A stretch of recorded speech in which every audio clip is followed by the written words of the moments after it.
ആണോ? ഷിബിലയുടെ അമ്മാവനുണ്ടോ? നമുക്ക് ഷിബിലയുടെ അമ്മാവനുമായിട്ടൊന്ന് സംസാരിക്കാം എന്ന് തോന്നുന്നു. വന്നാട്ടെ. നമസ്കാരം. ഇത് പ്രേക്ഷകർക്ക് ഇദ്ദേഹത്തെ നമ്മൾ ടി വിയിൽ കണ്ടിട്ടുണ്ടാവും. നമ്മുടെ ഷിബിലിയുടെ മരണവുമായി ബന്ധപ്പെട്ടുകൊണ്ട് ആദ്യം നമ്മുടെ മാധ്യമങ്ങൾക്ക് മുന്നിൽ വന്നത് ഷിബിലിയുടെ അമ്മാവനാണ്. പേര് അമ്മാവനല്ല, ആദ്യം തിരുത്താം. പേര് അബ്ദുൽ മജീദ്, കോരങ്ങാട്. എൻ്റെ മാമൻ്റെ അളിയനാണ്.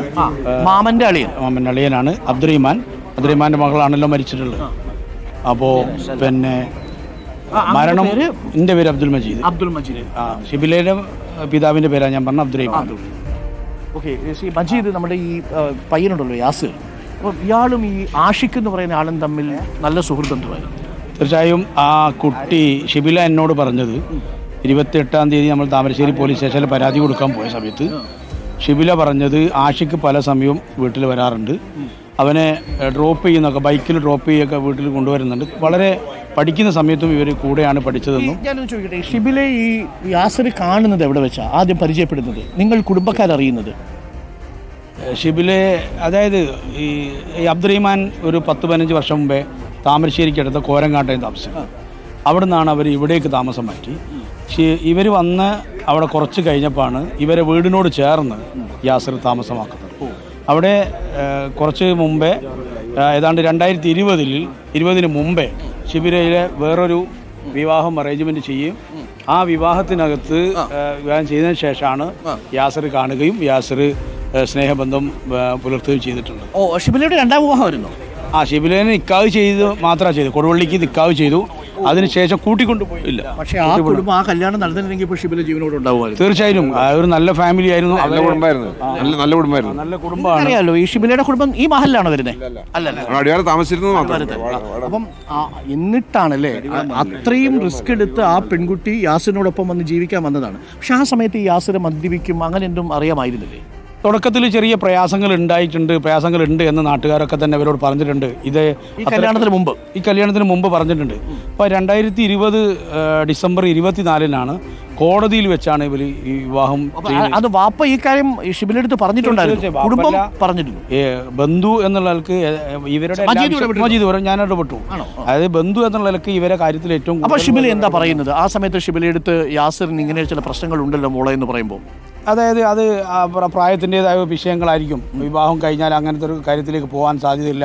എനിക്ക് അവനെ ഇഷ്ടമാണ്, അതുകൊണ്ട് ഞാൻ അവൻ്റെ കൂടെ പോകുള്ളൂ എന്ന് തന്നെ കൃത്യമായി ആ 2020 കോടതിയിൽ നിന്ന് പോലും ഈ കുട്ടിയോട് ഞാൻ പറഞ്ഞു, എന്ന് ഇപ്പോൾ പിതാവിൻ്റെ കൂടെയാണ് പോകുന്നത്, ഒന്ന് പറയണം, എനിക്ക് പിന്നീട് വിവാഹം കഴിച്ചു തരാം എന്നൊക്കെ പറഞ്ഞിട്ട് പോലും അന്ന് അനുസരിക്കാൻ തയ്യാറായില്ല.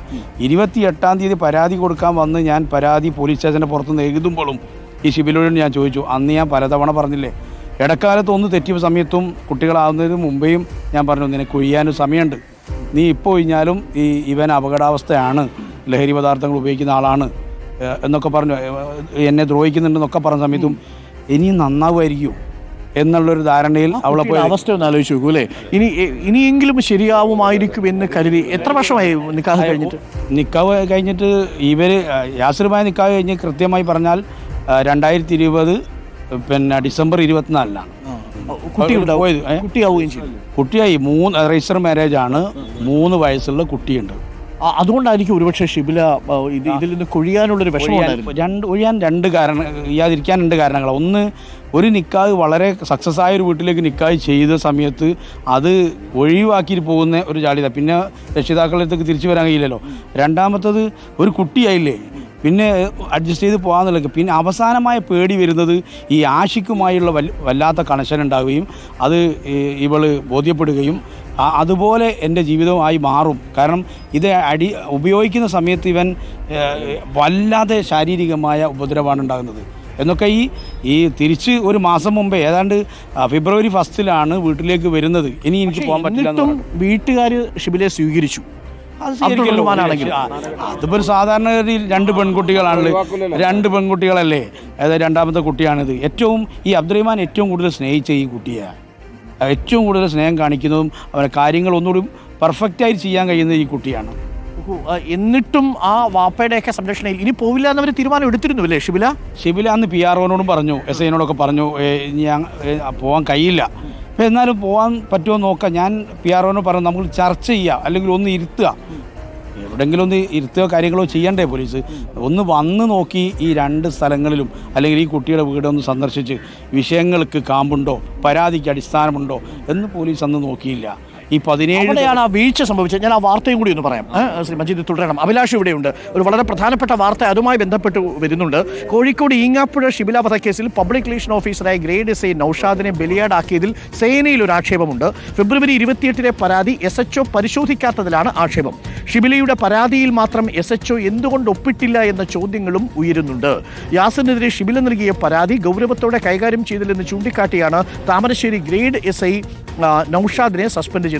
എന്നാൽ യഥാർത്ഥത്തിൽ SHO എന്തുകൊണ്ട് ഒപ്പിട്ടില്ല എന്നൊരു ചോദ്യം വളരെ പ്രധാനപ്പെട്ടതാണ്. എന്താണ് അഭിലാഷ്, അതിനകത്ത് പോലീസ് സേനയ്ക്കിടയിൽ ഒരു തർക്കമുണ്ടെന്ന് കേൾക്കുന്നു? ഈ ഷിബിലയുടെ പരാതി കഴിഞ്ഞ 28 പോലീസിൽ ലഭിച്ചിട്ടുണ്ടായിരുന്നു.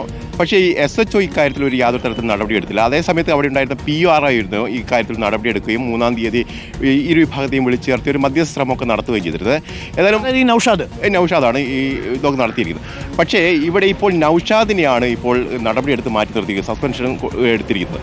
അതായത് ഇപ്പോൾ പോലീസ് പറയുന്നത് ഇക്കാര്യത്തിൽ നടപടി എടുക്കേണ്ടത് നൌഷാദിനെതിരെയല്ല. കാരണം ഈ പരാതി പരിശോധിക്കേണ്ടത് SHO ആണ്. ആ SHO നിലയിലുള്ള ഈ പരാതി പരിഹരിക്കേണ്ട സംവിധാനത്തിനെതിരെയാണ് നടപടിയെടുക്കേണ്ടത്.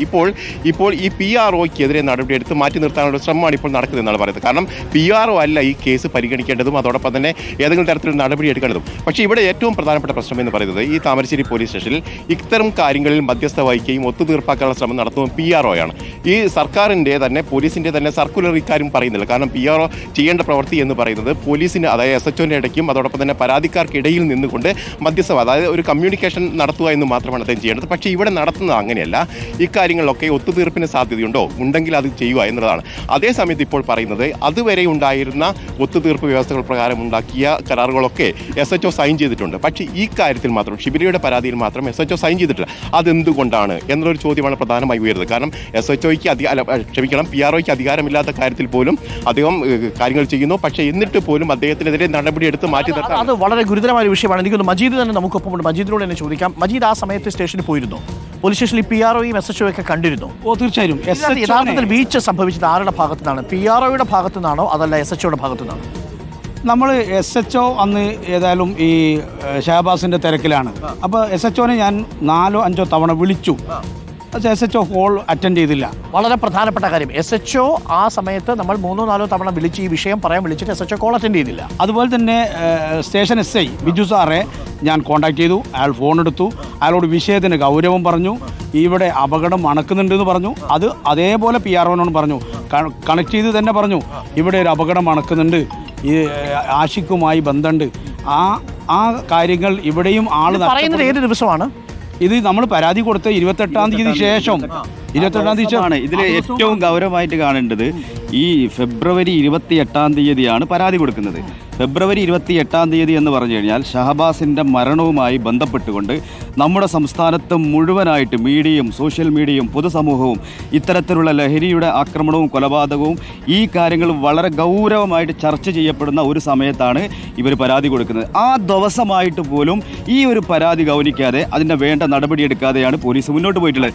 സാധാരണഗതിയിൽ ഒരു നമ്മൾ ഉദ്ദേശിക്കേണ്ടത് ഒരു മധ്യസ്ഥ ശ്രമം എന്ന് വെച്ച് കഴിഞ്ഞാൽ ചെറിയൊരു വഴിത്തർക്കം അല്ലെങ്കിൽ അതിര് തർക്കം, അതല്ലെങ്കിൽ ചെറിയ സൗന്ദര്യപ്പണക്കം, ആ തരത്തിലൊക്കെ ആണെങ്കിൽ അതിനൊരു സാധ്യതയുണ്ട്. ഈ കുട്ടി വളരെ ഗൗരവമായിട്ട് പോലീസ് പറയാണ് ആഷിഖിന്റെ സുഹൃത്താണ്, മർദ്ദിച്ചു എന്ന് പറയുന്നില്ല, ആഷിഖിന്റെ സുഹൃത്താണ്. തീർച്ചയായും പരാതിക്കകത്ത് വളരെ കൃത്യമാണ്. പരാതിയുടെ കോപ്പി വരെ നമ്മൾ പുറത്തുവിട്ട പരാതിയിൽ ഇരിക്കുന്നു. അഭിലാഷ്, ആ പരാതിക്കകത്ത് ഗാർഹിക പീഡനമുണ്ട് അല്ലേ? സാറേ, സൈൻ ചെയ്ത കാര്യം പറഞ്ഞല്ലോ, അതിനകത്ത് ഈ Vadakara rural SP KE Baiju ഈ ഫയലുകൾ വിളിപ്പിച്ചു SP-യുടെ ഓഫീസിലേക്ക്. ആ ഘട്ടത്തിൽ പോലീസുകാർ തന്നെ പറഞ്ഞതാണ് കുറേ ദിവസത്തെ ഫയലുകൾ SHO ഒപ്പിടാനുണ്ടായിരുന്നു. ഈ ഡേറ്റിലെ ഈ പർട്ടിക്കുലർ പരാതിയിൽ മാത്രം ഒപ്പിടാതെ ബാക്കി മുഴുവൻ കൂട്ടത്തോടെ ഒപ്പിട്ടിട്ട് ഫയൽ കൊണ്ടുപോയി കൊടുത്തു. അത് എന്തുകൊണ്ട് ആ കേസ് മാത്രം ഒപ്പിട്ടില്ല എന്നാണ് അവിടുത്തെ ഉദ്യോഗസ്ഥരെ നമ്മളോട് ചോദിക്കുന്നത്. അതിനകത്തൊരു ദുസൂചനയുണ്ട്. കാരണം ഈ PROയുടെ മേൽ മാത്രം കുറ്റം അടിച്ചേൽപ്പിക്കുകയാണ്. ഇദ്ദേഹം പറഞ്ഞ പരാതി കൊടുത്ത ആളാണ്. അദ്ദേഹം പറഞ്ഞു പ്രിൻസിപ്പൽ SIനെ ഫോൺ വിളിച്ച് പറഞ്ഞു എന്ന് അദ്ദേഹം തന്നെ പറയുന്നുണ്ട്. അങ്ങനെയെങ്കിൽ എന്തുകൊണ്ട് ആ നടപടി മറ്റുള്ളവരിൽ ഇത് PROയിലേക്ക് മാത്രം ഒതുക്കാനാണോ ശ്രമം? അങ്ങനെയാണെങ്കിൽ ഇതിന് നിരീശ്വരവാദികളായവരെ ഇതിൽ കൃത്യമായിട്ട് നടപടിയെടുത്തു എന്ന് വരുത്തി തീർക്കാൻ വേണ്ടി മാത്രമുള്ള ഒരു നടപടിയാണ്. PROനെ കരുവാക്കിയെന്നേ പറയാനുള്ളൂ.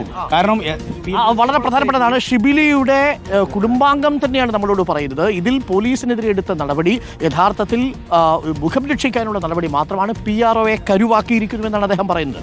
തീർച്ചയായും PROനെ കരുവാക്കിയതാണ്. കാരണം പ്രിൻസിപ്പൽ SIനോട് വളരെ ഡീറ്റെയിൽ ആയി ഫോൺ ചെയ്ത് തന്നെ പറഞ്ഞിട്ടുണ്ട് 2-3 തവണ.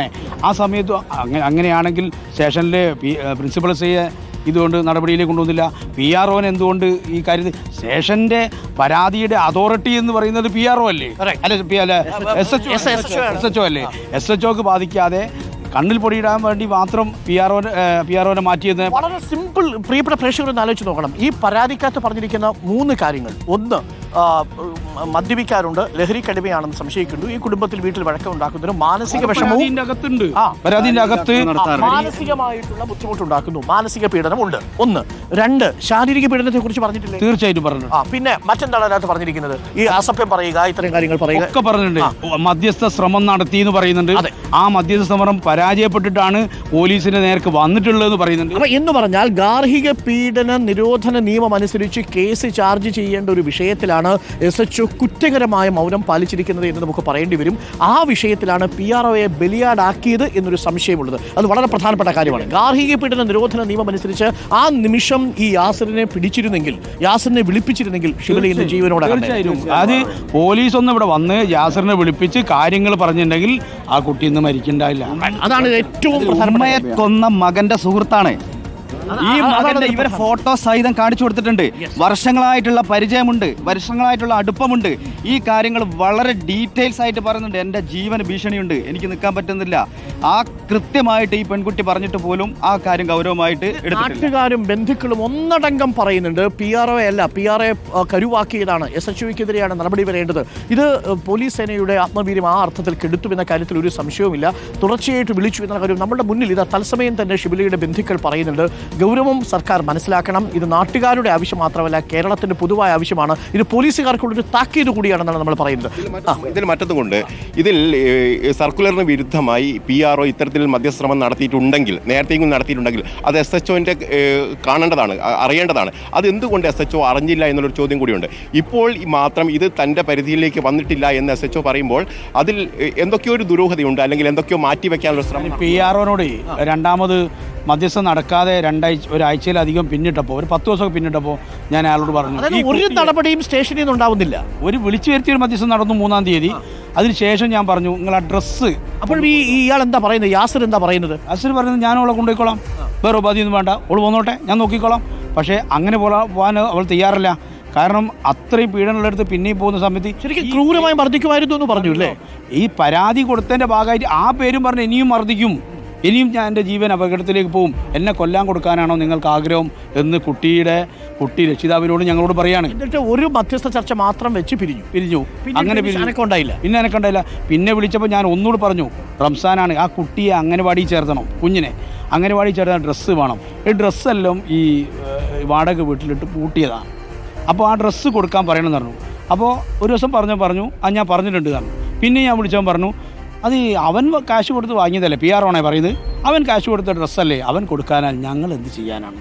PRO എന്നോട് പറഞ്ഞ മറുപടി. സഹായ അവസ്ഥയിലേക്ക് ഒരു കുടുംബത്തെ തള്ളിവിടുകയാണ് പോലീസ്. അതിന് ഈ യാസിർ ചെയ്ത വേറെ പരിപാടി എന്താന്ന് പറഞ്ഞാൽ, ആ ഡ്രസ്സ് ചോദിച്ച വാശിക്ക് ഡ്രസ്സ് എടുത്തിട്ട് കത്തിച്ചിട്ട് ആ ഫോട്ടോ, അതിൻ്റെ വീഡിയോ എടുത്തിട്ട് സ്റ്റാറ്റസ് വെച്ചു. കുഞ്ഞിൻ്റെ ആണല്ലേ? കുഞ്ഞിൻ്റെ ഡ്രസ്സാണെന്നല്ലേ ഷിബിലയുടെ. ആ സിവിലിന്റെ ഡ്രസ്സ്, കുഞ്ഞിന്റെയും ഡ്രസ്സ് എന്ത് മാനസികാവസ്ഥയാണെന്ന് ആലോചിച്ച് നോക്കുകയല്ലേ? ഒരു പക്ഷേ ഇത് ഉള്ളിച്ചെന്നുകൊണ്ടായിരിക്കും, അല്ലെങ്കിൽ കൂടെ ഇറങ്ങി വന്ന ഒരു പെൺകുട്ടിയെ, ആ കുഞ്ഞിൽ തനിക്ക് ജനിച്ച കുഞ്ഞിൻ്റെ, ആ പെൺകുട്ടിയിൽ തനിക്ക് ജനിച്ച കുഞ്ഞിൻ്റെ വസ്ത്രങ്ങളൊക്കെ എടുത്ത് കൂട്ടിയിട്ട് കത്തിച്ചിട്ട് ആ ഫോട്ടോ എടുത്ത് ഈ വൈഫിന് അയച്ചു കൊടുക്കുക. എന്തുമാത്രം സൈക്കോ ആയിരിക്കും അയാൾ എന്നൊന്ന് ആലോചിച്ച് നോക്കൂ. സൈക്കോ എന്ന് പറഞ്ഞാൽ നമ്മൾ നിയമത്തിൻ്റെ പരിധിയിൽപ്പെടുത്താൻ ഉദ്ദേശിക്കുന്നില്ല. അദ്ദേഹം അതിക്രൂരനാണ് എന്ന കാര്യത്തിൽ സംശയമില്ല.